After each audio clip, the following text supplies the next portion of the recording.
नमस्कार दोस्तों, welcome to SG edu centre daily current affair. SG edu centre daily current affair में आप सबका स्वागत है। फ्रेंड्स, आज है 20 मई और 20 मई के जितने भी इंपॉर्टेंट करंट अफेयर बन सकते हैं उसको हम लोग एमसीक्यू के रूप में देखने का प्रयास करेंगे। आइए शुरू करते हैं। आज का पहला हेडिंग है कि 2025-26 सीजन के लिए कच्चे जूट का न्यूनतम समर्थन मूल्य बढ़ाया गया। सेकंड है कि स्पेन की कंपनी जीएमवी ने चंद्रमा के लिए लुपिन नेविगेशन सिस्टम विकसित किया।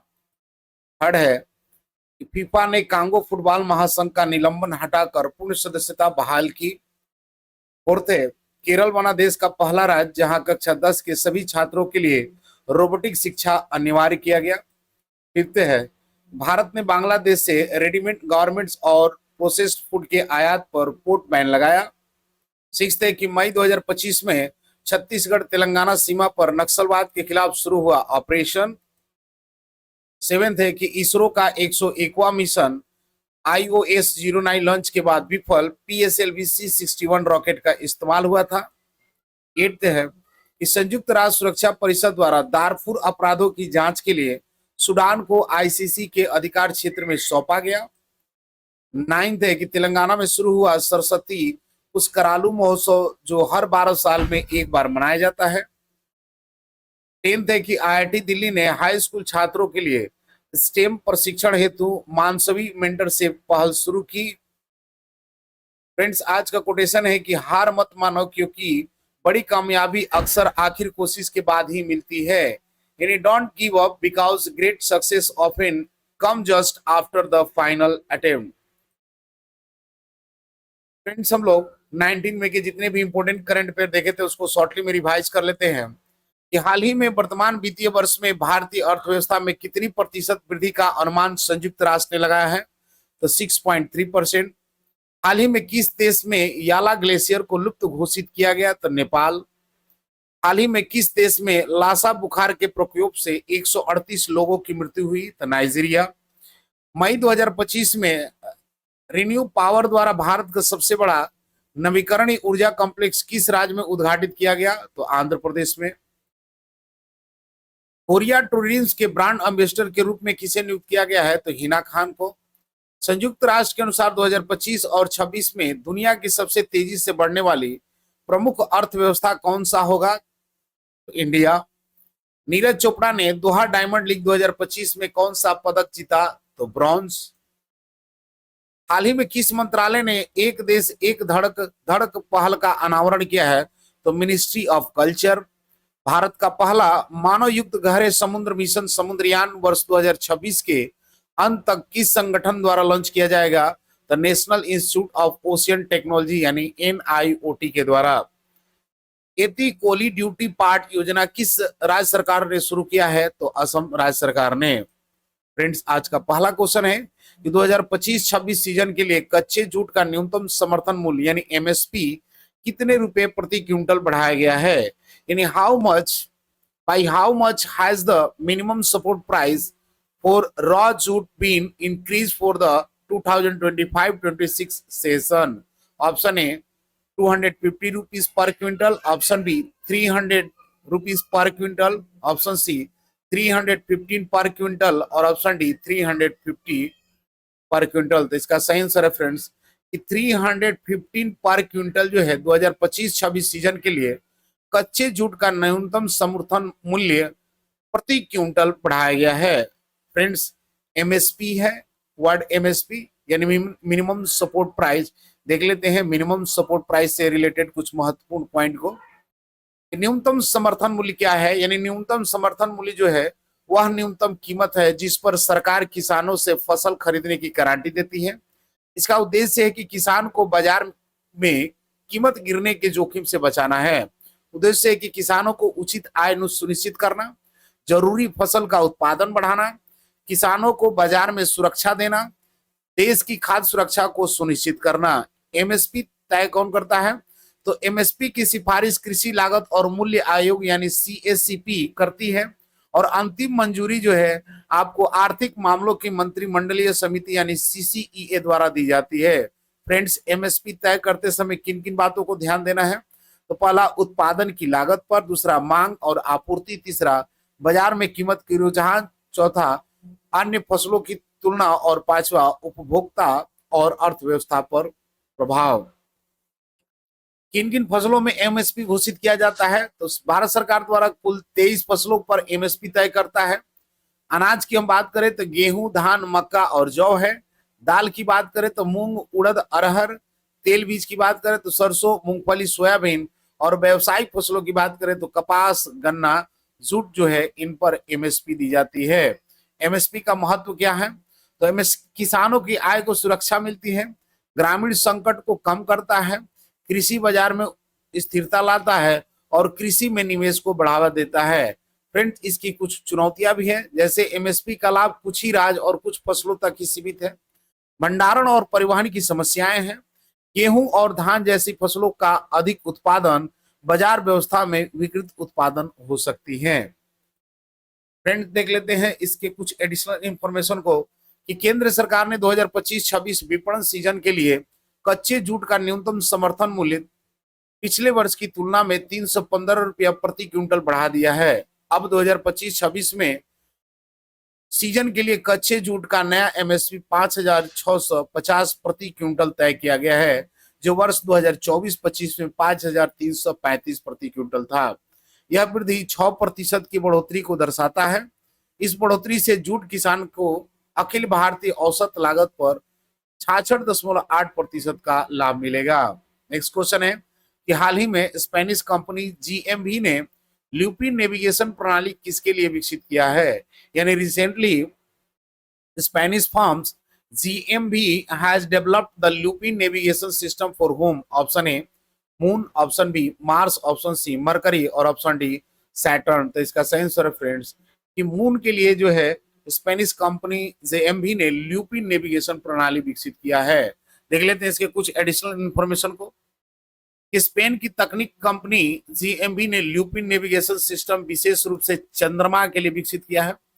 लुपिन एक जीपीएस जैसा सिस्टम है जो अंतरिक्ष यात्रियों, लूनर रोवर्स और भविष्य के चंद्रमा अभियान को चंद्रमा की सतह पर रियल टाइम में दिशा निर्देश देने में मदद करेगा। यह सिस्टम चंद्रमा पर नेविगेशन की चुनौतियों जैसे कि संचार में देरी होना, शैडो जोन होना और रियल टाइम अपडेट की कमी को दूर करेगा, क्योंकि यह चंद्रमा की कक्षा में घूम रहे उपग्रहों के सिग्नल का उपयोग करता है। फ्रेंड्स, लुपिन यूरोपीय अंतरिक्ष एजेंसी की पहल का हिस्सा है, जिसका उद्देश्य है कि चंद्र अनुसंधान, खनन और भविष्य के टूरिज्म को समर्थन देना है। नेक्स्ट क्वेश्चन है कि हाल ही में फीफा ने किस देश के फुटबॉल महासंघ से निलंबन हटाया है? यानी recently FIFA has lifted the suspension from which countries football federations? Option A Pakistan, option B Argentina, option C Brazil और ऑप्शन डी कांगो। तो इसका सही आंसर है फ्रेंड्स कि कांगो से जो है फीफा ने निलंबन उनको हटाया हुआ है।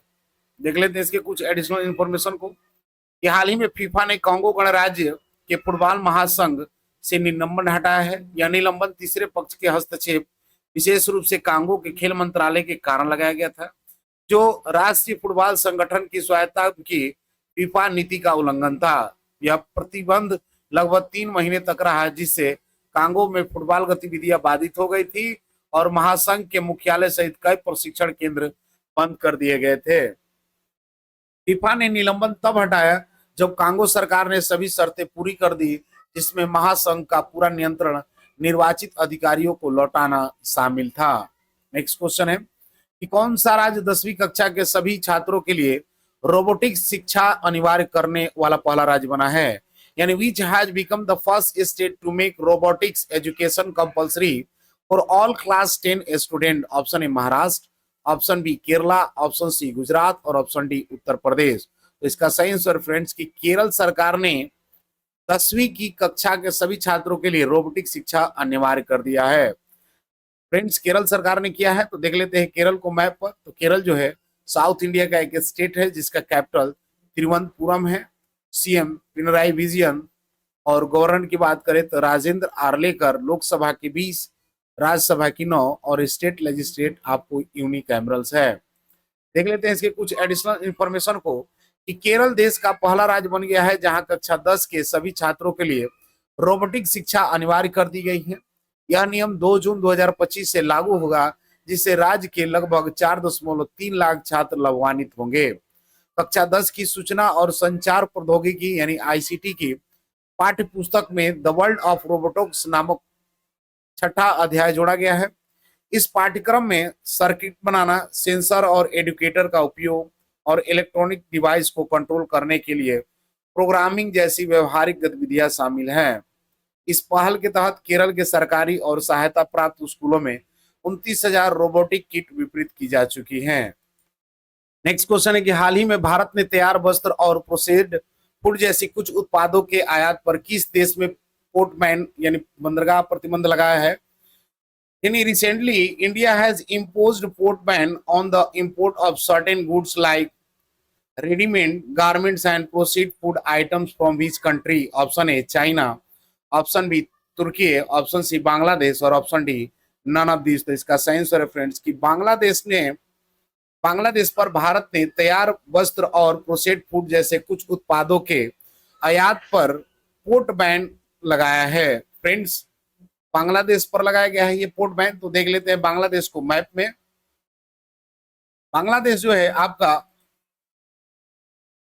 है आपका एक एशियाई कंट्री है जिसका कैपिटल ढाका है। प्राइम मिनिस्टर की बात करेंगे तो मोहम्मद यूनिस, और करेंसी की बात करें तो बांग्लादेशी टाका है। देख लेते हैं इसके कुछ एडिशनल इंफॉर्मेशन को कि भारत ने हाल ही में बांग्लादेश से रेडीमेड गारमेंट और प्रोसेस्ड फूड जैसी सहित कुछ वस्तुओं के आयात पर पोर्ट बैन लगाया है।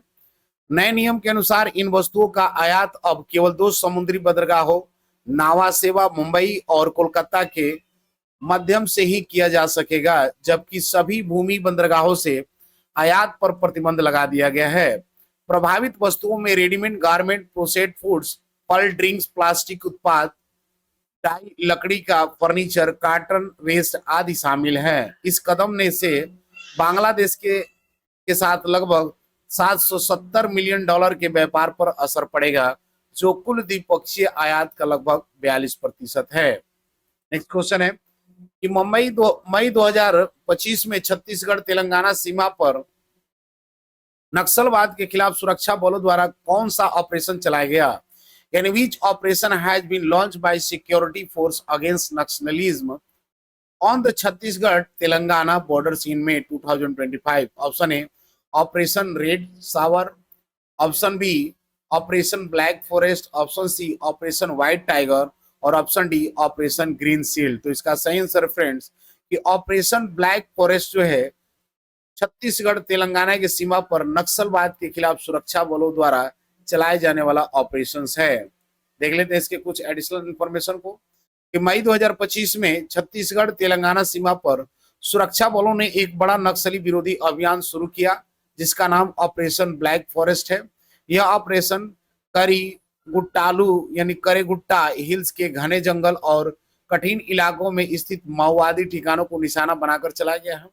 ऑपरेशन ब्लैक फॉरेस्ट 21 दिनों तक चला और इसमें 31 नक्सलियों को मार गिराया गया, जिनमें से कई प्रमुख नेता PLGA बटालियन के सदस्य शामिल थे। फ्रेंड्स, इस अभियान के दौरान माओवादी बंकर, हथियार निर्माण इकाई और एक अस्थायी अस्पताल भी नष्ट किए गए हैं। नेक्स्ट क्वेश्चन है कि भारतीय अंतरिक्ष अनुसंधान संगठन यानी इसरो का 101वां मिशन IOS-09 लॉन्च के तुरंत बाद विफल हो गया। इस मिशन को किस रॉकेट से लॉन्च किया गया था? यानी Indian space research organisation 101 first mission IOS-09 has failed shortly after launch. Which rocket was used to launch this mission? Option A GSLV C61, option B PSLV C61, option C SSLV C61 और option D PSLV 824। तो इसका सही answer है friend कि PSLV C61 का उपयोग किया गया था अंतरिक्ष अनुसंधान संगठन के द्वारा 101वां मिशन IOS-09 के लिए। देख लेते हैं इसके कुछ एडिशनल इंफॉर्मेशन को कि इसरो ने हाल ही में अपना 101वां मिशन IOS-09 लॉन्च किया।